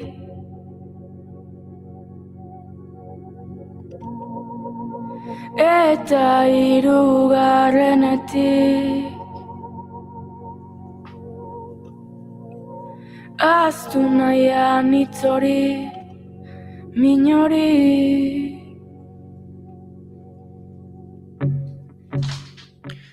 Esan da bezala nahi alkortarekin violentzia gineko-obstetrikoa zariko gara, baina gaian murgildu aurretik gaur goizean guk elkarbanatu ditugun, eta nik elkarbanatu ez dudan, ez zarete konturatu baina.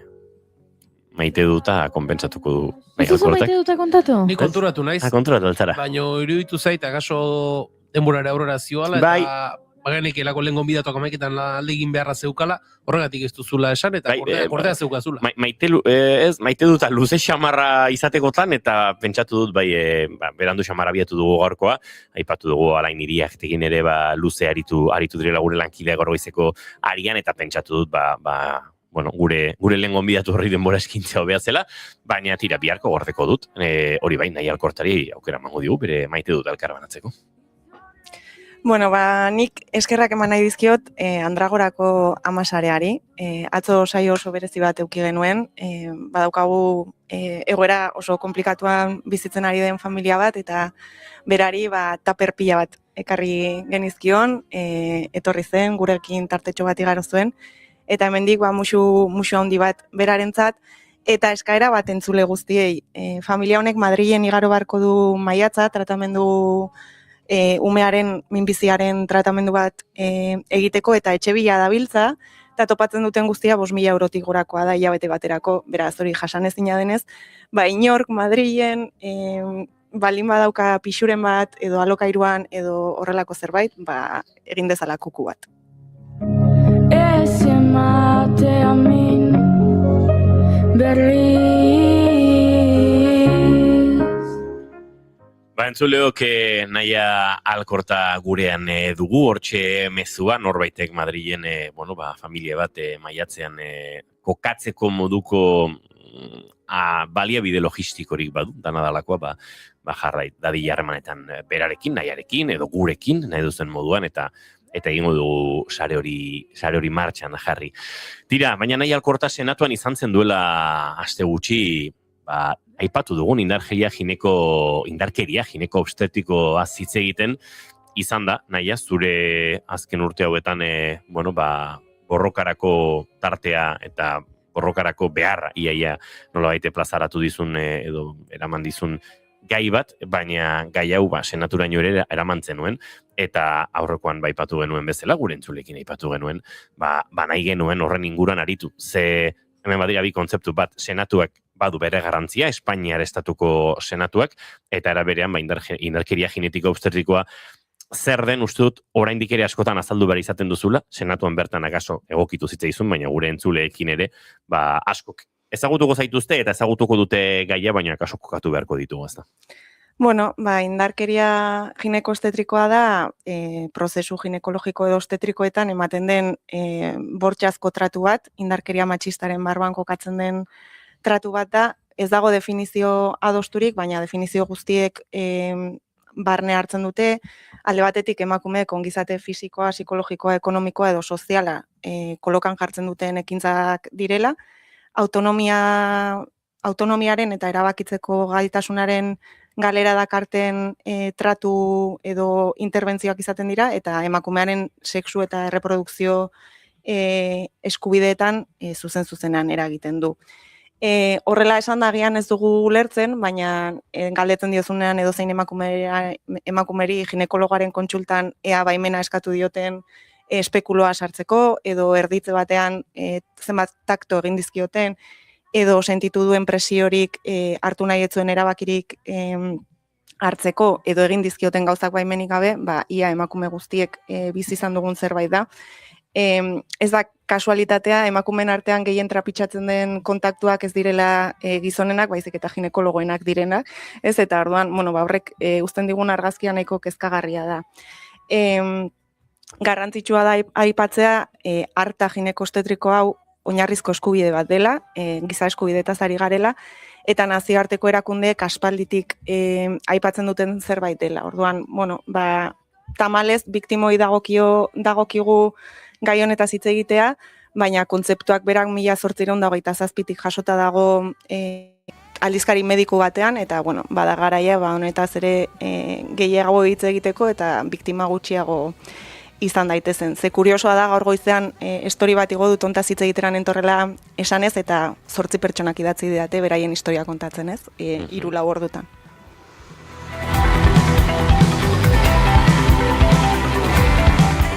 Hitz egin behar da, gauzei izena jarri eta hotsa jartzean bihurtzen ditugulako errealitate askotan. Hitz egin behar da ere naia oraindik erresistentzia handia dagoelako onartzeko hainbat jarrera badirela violentoak, badagoela indarkeria hori, eta pixkate erotzat, zuen testigantzaiek erotzat jotzeko joerare oso naturalizatuta dagoelako, ez?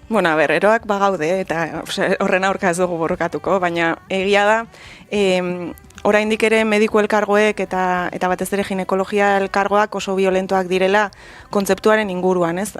Zalantzan jartzen dutena ez da bakarrik existitzen den edo ez, hori beraientzat ez delako existitzen, baizik eta baita ere zalantzan jartzen dutena da kontzeptua bera, esaten dutelako indarkeria hitza erabiltzea indarkeria dela, ez? Alegia gu garela indarkeria egiten ari garenak.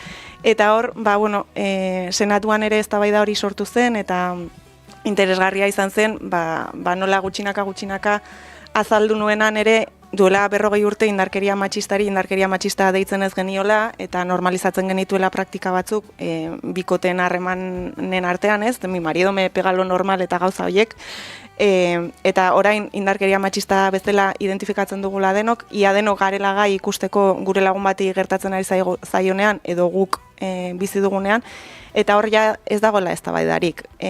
Indarkeria mota hau, adibidez, autonomia erkidegoko araudiaren barruan, berdintasun legean, indarkeria matxistaren definizioetan dago. Alegia, legalki ere hemen indarkeria matxista da. Orduan, eztabaida antzurretan denbora galtzen den bitartean, biktimok jarraitzen dugu tratu txarra sufritzen. Gai hau senatura, naia, nola eta zergatik iritsi da bide hori? Burugogorretik badaukagulako desente.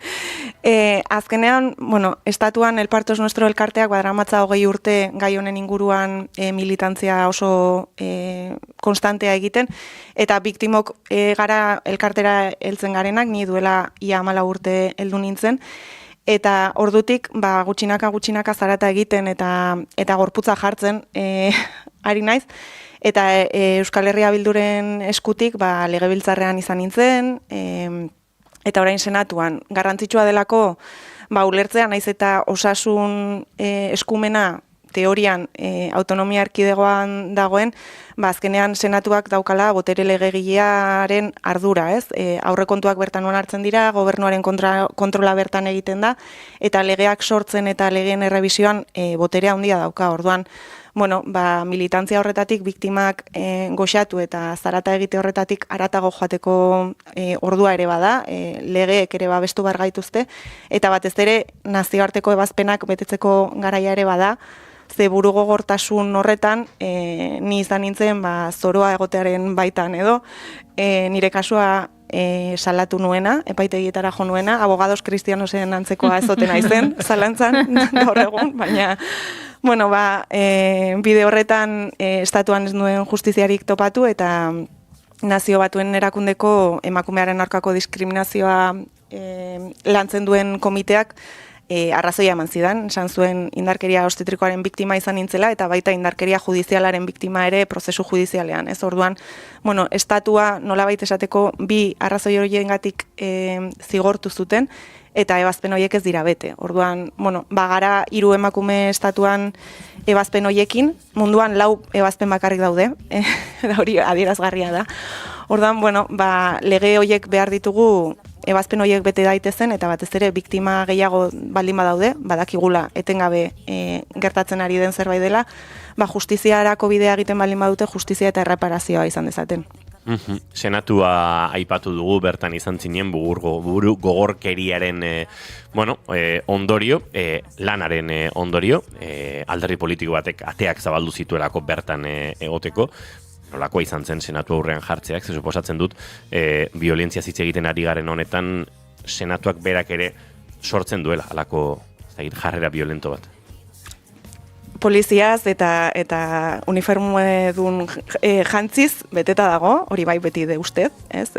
Hau da, gainera, indarkeria obstetrikoan gertatzen den gauzetako bat, ez? Emakume askok bizi dugu ginekologo bat etortzen denean de ustez guregana hitz egiten, Guardia Zibilaren kontrol batean sentitzen dugun berdina, ez? Bai, errespetu hitz egin didazu, baina ojo, ez? Errespetu hori etzen errespetua violentzia zen.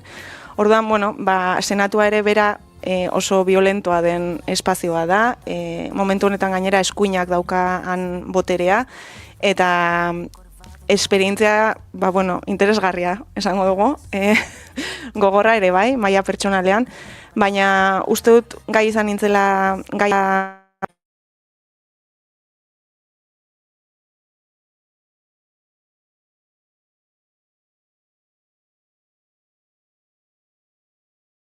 ondo bueltatzeko eta lasai atera nintzen handik. Segituan galdetuko dizut, Pepe aipatu duzu, alderdi politikoen jarreragatik, baina bai pixkat feedbacka edo nolabait han egoteak sortu duen erantzunaren inguruan ere, ze jaso duzu edo ze bizizan duzu behin senatuan aritu oste horretan? Aurreko guztietan bezala, ez? Gai honetaz publikoki hitz egiten dudan aldiro, biktima pila bat agertzen dira, asko filtrori gabe, eta mesedez idatzi behar baldin badidazu, ongi etorria da mezua, baina aurkeztu zure burua gutxienez, zeinekin ari naizen jakiteko. Eta esan dakoa, ez, gaur goizan ere mezu pila bat, senatutik ateratzerako mobila gainezka, eta hurrengo egunetan ere uholdea handia, ez? Nik uste dut 300 bat emakumek idatzi zutela han 3 egunetan.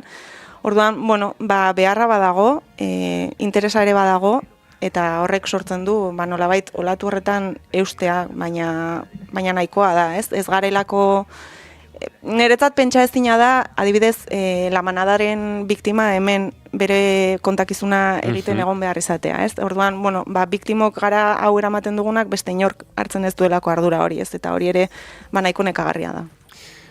Aipatu duzu lehen alderdi popularra, badakit, baina galdetu behar dizut, ez zutela errespetu gehiagiz jokatu zure hitzartean. Baina tentsioa jaisteko balio izan zuen ere, osa nahi dut, neuzkan parez pare eta gainera botere gehien daukan partidua izanik, erdia beraientzat da, ez? Aretorren erdia beraiena da, eta parez pare eukitzean eta parean barrez ikustean, niri ere amorrua piztu zitzaidan eta uste dut balio izan zidala adrenalina txute horrek. Hazi egin zinen horrean edo. Bai, pixka bat, bai. Gainontzeko alderriekin pixeta repasu diguzu, dendenakan egon ziren, batzuk ez egotera bakizuten? Vox ezen agertu, pena, pixkat. Bai, pena maten dizu? Behin ara junda, ez? Ja, bai, baliteke. Eta, bitxia edo izan zen Eusko Alderdi Jeltzalearen jarrera, han egon zen senatari bat, eta justu berari galderak egitea zegokion unean, antza denez dei bat jaso zuen justu momentu horretan aretotik atera zen, eta gero berriro sartu zen ja bere txanda pasata zegoenean, ez? Orduan, pixkat patetikoa izan zen. Taimina ona. Jarrera txarra, baina taimina oso ona. Aktore txarra ere bai. Aktore txarra ere bai. Jarrera txarra, aktina txarra, taimina ondo markatu zuen. Bai, horrela pixkat patetikoa izan zen, ze, azkenean nire kasua Osakidetzan gertatutako kasu bat zen, eta aukera zoragarria zuen beste behin ere erasotzeko, ez? Osakidetzak eta Eusko Jaurlaritzak egin dutena izan da batez ere, erasorako joera hori, nik oraindik 14 urte geroago epaitegietan jarraitzeko derrigortasuna daukat, oso bortizki jokatzen ari direlako, eta beraiek ukatzen dutelako gertatu zena, eta gai izan direlako Nazio Batuen Erakundearen ebazpenaren ostean esateko gezurra izan zela, eta beraiek bikaintasunaren terminoetan jokatu zutela nire erditzean ere, ez? Orduan, aukera zoragarria zuten aurpegira esateko, eta ez zuten aprobetxatu. All vessels open to give and receive. Let's see the system brought down to its knees. Eta zuretzat naia, zer suposatu zuen? Bidaia interesgarria izan da. Fisikoki oso ahul nengoen momentu batean tokatu zen, martxoan, emakume batzuentzat martxoa tortura bat izaten da, batean iritsi zen, orain sartu Madrilerako bidaia bat, eta bakarrik joateak suposatu zuen izugarrizko erronka, ze ez nintzen gai ikusten ez fisikoki ez emozionalki bakarrik hau kudeatzeko, lagunak saiatu ziren antolatzen, baina umeak dauzkaten laguna dauzkat, eta ezinezkoa izan zen. Eta beldurra handiarekin joan nintzen, nahiko gaizki pasa nuen, baina egia da gerora hausnartu dudala eta esan dudala, bidaia hau agian bakarrik egitea garrantzitsua zen eta oso aldatuta itzuli naiz. Konturatu naiz behar nituela uste nuen pertsona batzuk ez ditudala behar, baizik eta nahi ditudala, ez? Eta hori, izan da nolabait klik bat, autoestimari kriston impultsoa eman diot, baina ez da bidaia erreza izan, bueltatu nintzen gainera greba egunean, eta orduan, abioitik manifestazioetara zuzenean lorik egin gabe, eta, poso hautzi duen bidai bat izan da. I've got my roots down. Senaturako hitzartze horren tartetxo bat entzungo dugu. El 44,4% percibió que se les habían realizado procedimientos innecesarios o dolorosos y de estos al 52% no se les proporcionaron razones ni se les pidió su consentimiento. Al 31,1% se les proporcionaron razones pero no se les pidió consentimiento. Por lo tanto, se deduce que al 83,4% no se les pidió que pudieran dar su consentimiento informado. Otra cosa llamativa de este estudio es que no se observan diferencias estadísticamente significativas. Nahi hemen, tartetxo bat entzun dugu, hitzartze sendoa izan zen, mardulea nola baita esateko, eta lana suposatzen duena. Eta askotan burura datorkit, eta zuri etorriko zitzaizun noski, zergatik dagokizun zuri, ez? Borroka hauek kudeatzea, gure ordezkari politikoen eskutan behar luken gai batek, zergatik gizabanako baten gaine erori behar duen, ez? Azkenean, eta hau bada, meloiak irikitzera etorri gara, ez? Vale.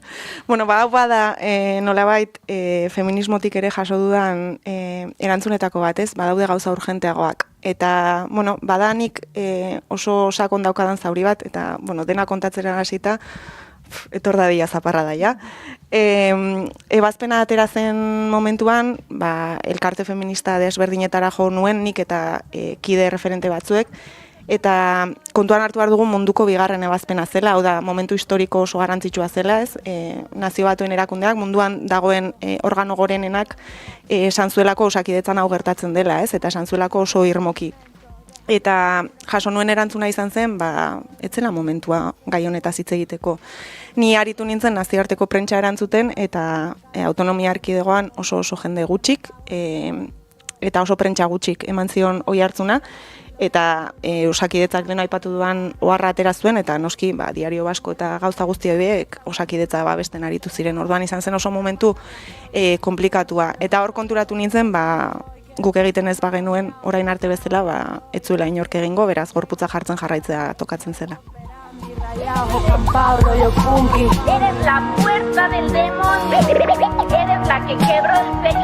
Lorpen txikiek dira, nolabait esateko, edo ez hain txikiak senaturaino gaia eraman, eta akaso gaia entzun nahi ez duenari gaia entzun araztea ere, baina ez dakite baikor zaren ze sentsazio ematen dizun urte hauetan lan asko egin duzue, kako txartean ere jar genezake momenturen batean, ez da? Baina ez dakit sentsazioa duzun bidea egin dela, aldatzen ari dela, ze puntutaraino asetzen zaituen sortu denak edo aldatu denak. Kontzeptua ezagutzen dugu, ez? Eta inkluso kazetaria gaizerate ondo esateko, obstetrikoa esatea ez da erresa, orduan hor badago aldaketa bat. Biktimek hor jarraitzen dute, eta biktimak oso berriak dira, ez? Azkena idatzi dudanak duela 2 aste erditu zuen. Orduan, garrantzitsua da ikusaraztea, garrantzitsua da esaten jarraitzea. Aldaketa bat eman da, eta nik ez nuke esango igual oberako denik. Indarkeria hau, indarkeria matxista guzti hau bezala evoluzionatzen di joan zerbait da.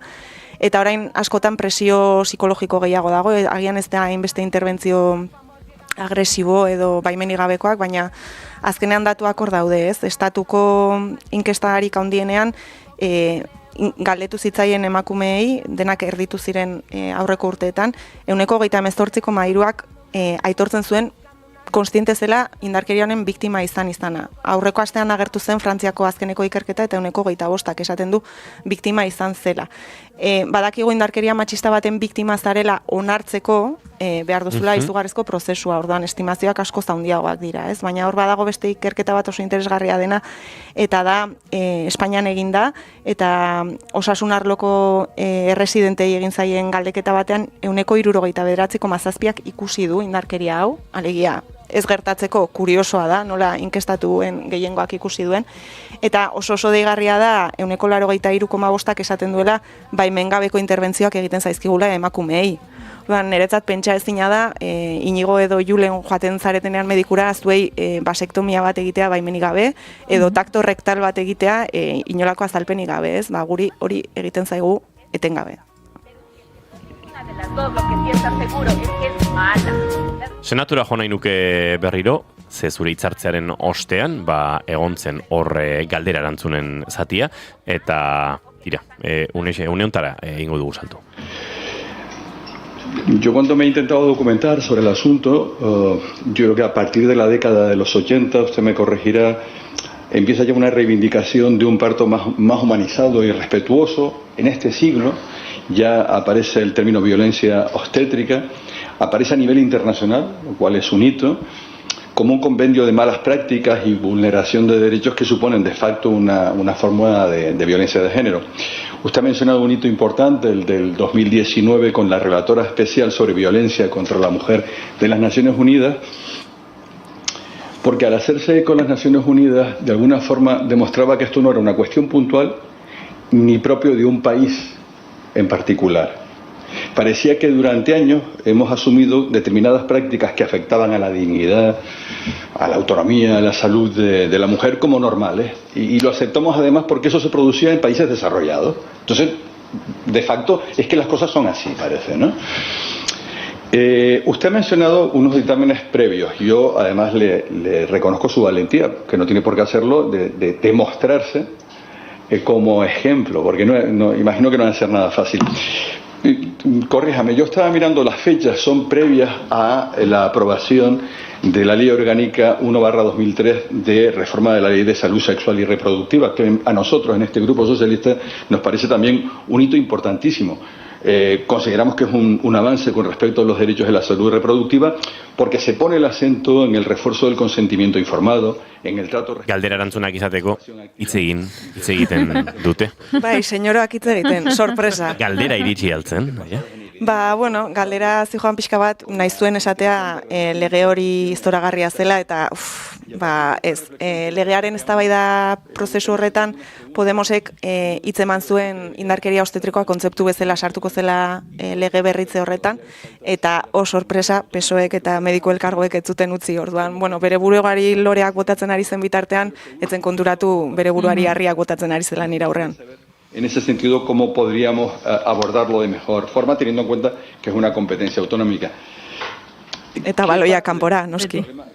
Hasi gera, eskumenen gaiarekin aurrera eta atzera.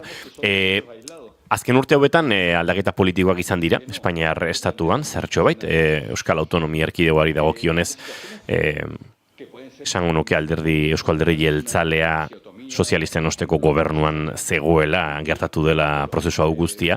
Espainiako aldaketa horiek zerbait ekarri dute, nolabait Eusko Jaurlaritza eta Espainiako gobernuaren arteko harremanetan egonda momenturen bat nun gaia desblokeatzeko joerarik egon den, edo beti egonda entzuten ari garen eskumenak eta dantzan kanpora baloia botatzeko joera hori? Eske nahiko absurdoa da eztabaida hori. Alegia, oinarrizko giza eskubideetaz ari gera, hau eske ez da eztabaidatu behar. Orduan, ez zaigu inporta zein daukan eskumena, zein daukan ardura. Kontua da gauzak gaizki egiten direla, ez? Eta badagoela gauza bat bereziki autonomia erkidegoan oso ondo egiten dena dela marketinga. emakume asko kontatzen duguna da, eta niri ere gertatu zitzaidan ez, munduko osasun sistemarik onenean geunden, nola gertatuko zain niri hori ez. Eta horrek garamatza asko gure burua kulpabilizatzera, erruduntasun prozesu oso gogorretatik pasatzera, konturatzen garen arte ez maja.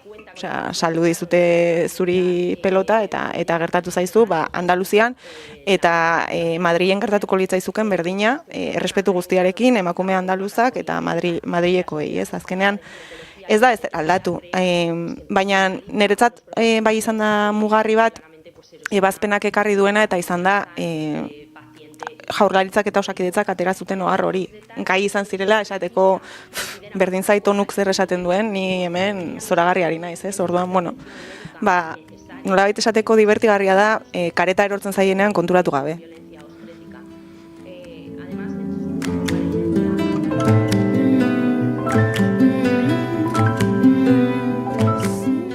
Naia, eman dizu borroka prozesu honek nolabait sorkuntzarako ere, divulgazioa hainbat modutan osatzeko, Mi parto robado liburua argitaratu zenuen, podcast gintzarako edo eta eduki sortzerako bidea hartu zenuen, borroka horretan mugarri berriak ere badatoz? Ni ez naiz geldiagotekoa. Nahiko nuke supermerkatu bateko kajan lana egin eta zoriontsu izan horrekin.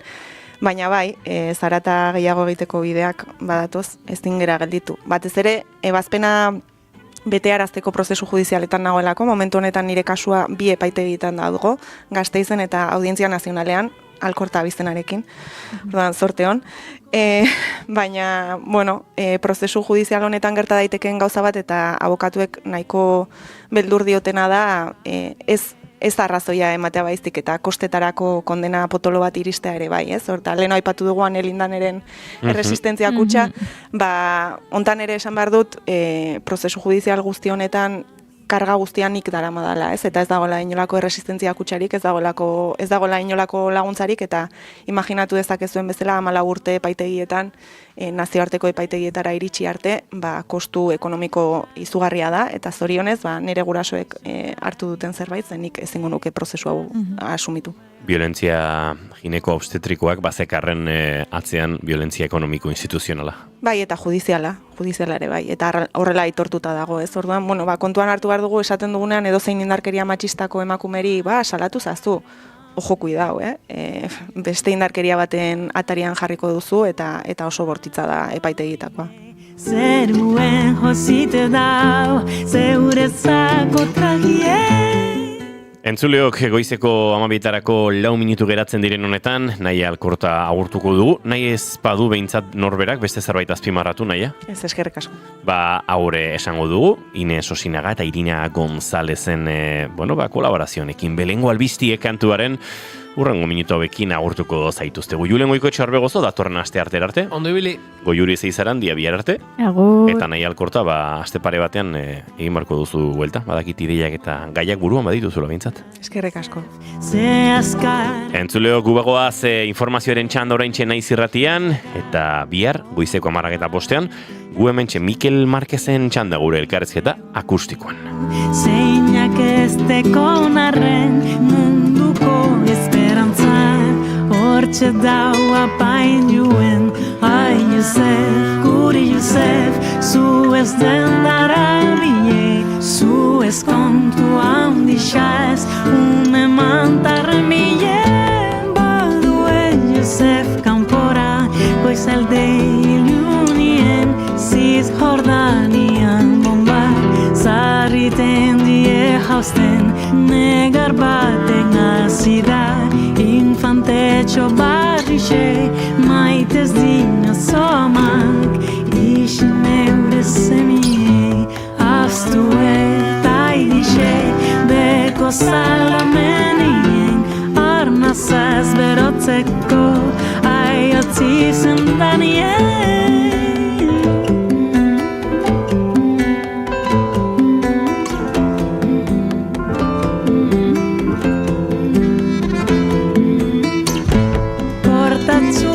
Eta helduko errege magorik gaur bentzat ez da esango urrein zantxu meirrarik entzuten da Zarata, ez dator ba Josefik, ez dator bebakerik, behintzat kale hortatik, Zizjordanian behin. Ez da herri ez dixei, tankiek datozela, hau da larri aldixe, zer da bizaldaduek, hor bertan atadixen, Maria bildurrez dau, Josef ez talatxien, aten bentanak danak, barrutik da zarratzen, kitxaunekin jerka, zartu ez da esezen, donzella ez bihurtu, esatortzu gizonik, Palestinan gaur egun, inopesteko ni, etxiek botateko, emondagin joe, ze ordu da baumei, ez niaren orduei, makinan debategaz, albotxuen tankiei, ez da gaxa botaten, bum ezozko etxie, arrantzak aztue, kaidixe, biljurrez dardaraka, aibarruko jentie, jauzi da teatue, ta jauzi da hormie, arripien amadau, bularpien umie, segundu zutan hilda, hango jende guztixe, ilez bete da laster, eskombruen azpitxe, no bizkunde uzdino, hil zailen buruak, no bizkunde uzdino, hil zailen buruak.